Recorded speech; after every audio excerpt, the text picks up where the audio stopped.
Hey T Squad, happy Saturday. It's me, Keisha, aka Color Me Pynk, and I'm here with this week's All Tea All Shade, Ready to Love, Season 8, Episode 2 review. Make sure tonight at 6 p.m. Central Time, you all tune in to my first true crime Spill the Tea episode. We'll be discussing some lunatic that has come forward confessing that he was the one that unalived John Benet Ramsey. Baby, you do not want to miss this. So make sure you tune in today at 6 p.m. Central Time. But let's get into last night's episode of Ready to Love. So, Brandon is sent home. I said that last week. I felt like he was going to be the one that got sent home. The next day, the singles have brunch, and Marvin is talking to one of the ladies and let them know that he does do his BDSM stuff live.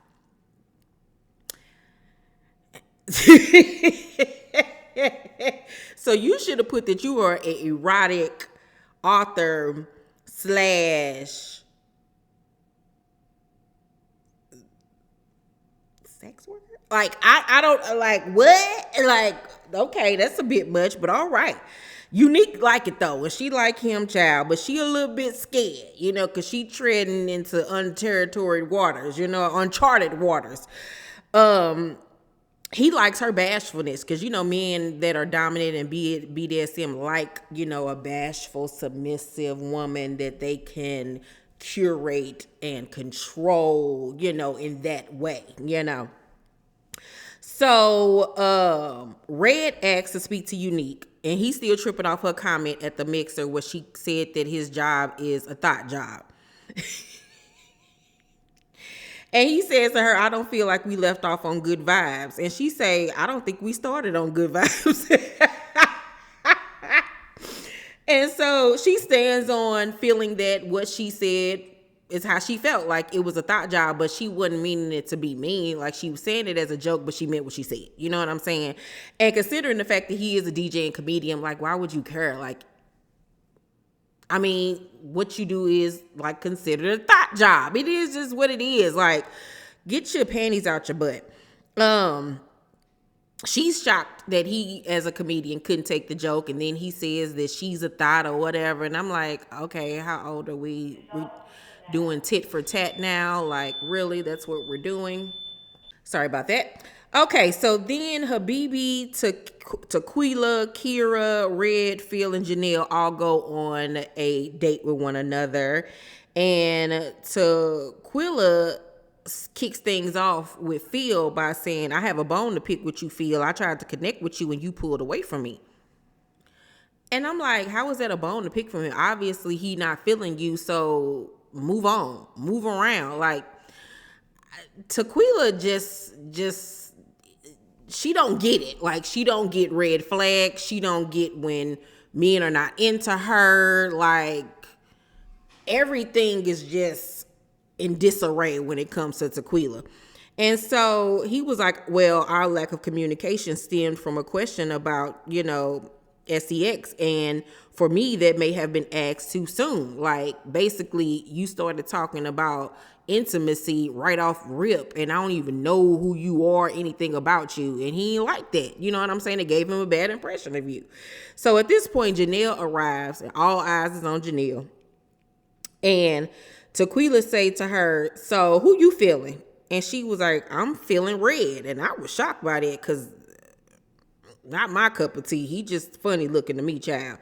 So Tequila was like, oh, me too. And Janelle say, that's cute for you. So the tension is already brewing between them. And I will say that I feel like it had already started brewing, maybe at the mixer or something, because it was just right off rip. So Kira says, Habibi, who are you least feeling? And Janelle was like, yeah, who are you feeling? Because I don't know. And he says, I know, because we don't talk. And so everybody like, okay, like, what's going on between y'all two? And so Janelle was like, in her confessional, he said something off camera about my body. And, I just didn't want to talk about it right then and there. So everyone asks, what's the tension? But like I said, she don't want to talk about it. So Habibi tells Tequila that he cheated in the past, because his ex didn't give him oral. And she like, well, at least you honest. What? Like, have you watched Love and Marriage Huntsville? Like, what? You are on the OWN network. It's like, once again, red flag. She's just acting like she don't see him, child. So he then talks to Janelle and keeps on making comments. No, I'm sorry. Janelle keep on making comments about Kira because Red is all in her face and she jealous and feeling some type of way. And I was like, dang, I really liked Janelle the first episode, but now I see she is a mean girl. She's a mean girl. She's territorial and she's very, very much childish. Like, if you so secure in who you are, why are you pressed about him, entertaining another woman? Build your connection with him. Stop tripping off what the next person is doing. And I just found that to be very disappointing and distasteful. So, Habibi tells Kira that he's a cheater. And she was like, okay, done with this conversation. Like, ain't nobody feeling dude. Like, I'm not feeling him. They not feeling him. The only person that feeling him is Tequila. So Janelle and Red are the last people standing. Everybody else is left, and they just talking and vibing and everything. And then when he's walking her out, she makes a comment to him saying, let the record reflect that Kira had a fake bag and I have a real one. She young. So like, what? Like, what is with all the shade and going after Kira? Like, you are really intimidated by little sis. If she's so young and wearing fake bags, once again, you should not be pressed. You know what I'm saying? But it's obvious that you're intimidated by her and she is a opponent for you and you don't like it. And I'm just like, dang, Janelle, like, ew, gross. Such a disappointment, sis. Ugh. So after that, Aries, Jessica, Sierra, Clinton, Chris, and Herbert, they all gather at Aries' house. And so Sierra is talking to one of the guys and lets them know that she has been celibate for the past year because she brings up, does the guy believe in, relations before marriage? And he was like, absolutely. And she says she does too because she knows she needs to test out the equipment or whatever. So Clinton and Aries are vibing really tough despite the 10-year age difference. Yeah, wouldn't really do it for me. Him being 10 years younger, fitness trainer, no. Red flags. So Sierra and Habibi go on a date. And he compliments her nails. And he says that he's judgmental and that when women come on dates without their nails done, that's a problem.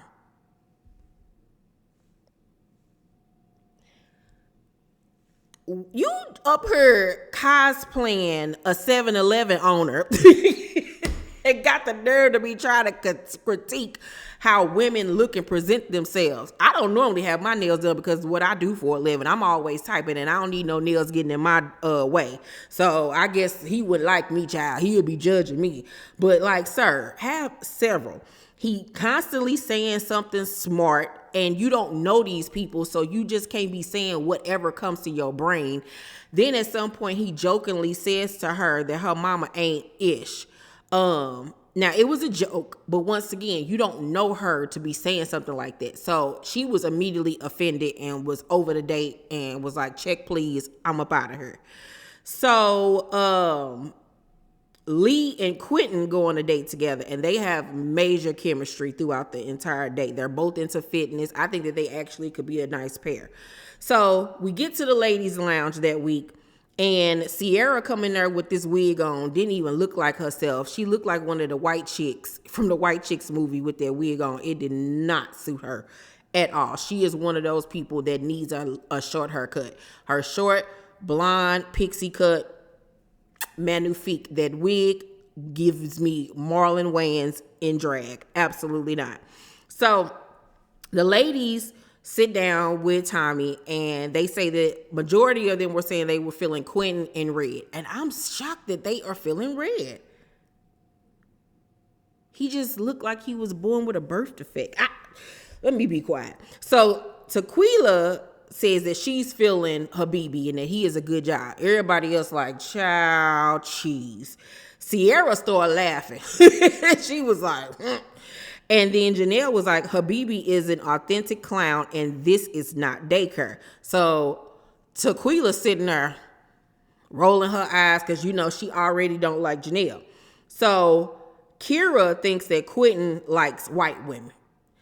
And Tequila co-signs is like, yeah, when we were at the mixer, I asked, who do you see you could have chemistry with? And he said, none of these women here I would ever date. Now they flash back and show the conversation, and they only show us him saying, I'm not feeling anybody yet.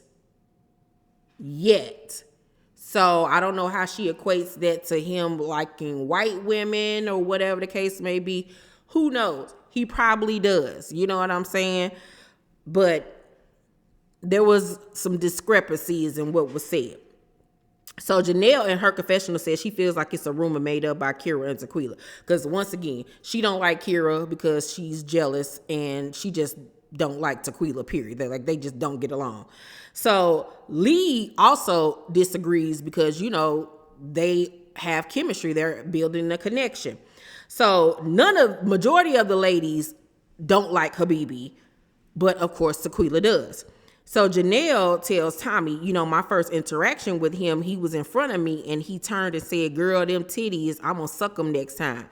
Baby, I ain't never seen Tommy so disgusted by somebody. He was like, anytime somebody say something like that, y'all immediately come and tell me. Like, he was mad. So Tommy was like, who the F said some ish like that? And Janelle was like, they talking about Tequila. And I was like, see, there she go being shady again. She kicked that one off. She really did kick that one off because that didn't need to be said. So Tequila was like, your top ain't no better. You haven't even tried to get to know him. And I'm like, how do you know what she's been trying to do? Like, have you been peeking through her windows? Are you on three-way calls? Like, how do you know? So Janelle was like, don't get mad because they don't like you. Oh, so Tequila was like, well, they only like you because of your skin color. And I was like, whoa, flag on the play. I was like, ooh, Tequila, you're one of those women. Oh, God. Please don't tell me you one of those women that be like, I don't like that light-skinned heifer, and you feel like men don't like you because of your skin complexion, or they gravitate towards lighter with. Oh, Lord. So Janelle was like, what? Excuse me, what you say? So Tequila gets up and Janelle was like, oh, you getting up? So she get up too. Production comes in. Tommy telling everybody to chill out and sit down. Janelle was like, no. So when Tequila is being escorted out by producers, I forgot who the chick was in the pink suit. When she was walking past, she looked at her and said, yeah, you could get it too. And I was like, girl, this ain't one of the Zeus Network dating shows. You ain't on Real Chance of Love. Like, what is happening? So then we hear her on camera say, if Habibi get eliminated, eliminate me too. Well, girl, bye. Because I ain't never heard that much foolishness in my life behind somebody that's calling themselves Habibi and they from like Michigan. What? So after they get her to calm down, she returns to the ladies' lounge, but she is upset, mad, and in tears. So a lot of the ladies were saying they weren't feeling red. And at the end of the episode, Habibi is the one eliminated. Now, judging by the clip that I saw next week's episode, she ain't eliminate herself when he got eliminated. She's still there. So, girl, goodbye. Tequila gives me very much pick me vibes and just, I want to be with a man at all costs. I don't care. Janelle is a biatch. Let's just put it out there. She's a biatch. Sierra is right behind her. I could see them two being just like this. And it's very disheartening. I actually like Kira. Her personality could probably get on my nerves. But I feel like she wrong for picking at that girl. Like, because that's ridiculous. All over somebody like red. Okay. Anywho, I give last night's episode an A. It was extremely entertaining. Y'all let me know what y'all thought about it. Make sure to thumbs up this video, like and subscribe, and hit that notification bell button. I love you, and I'll see you on the next video. Bye.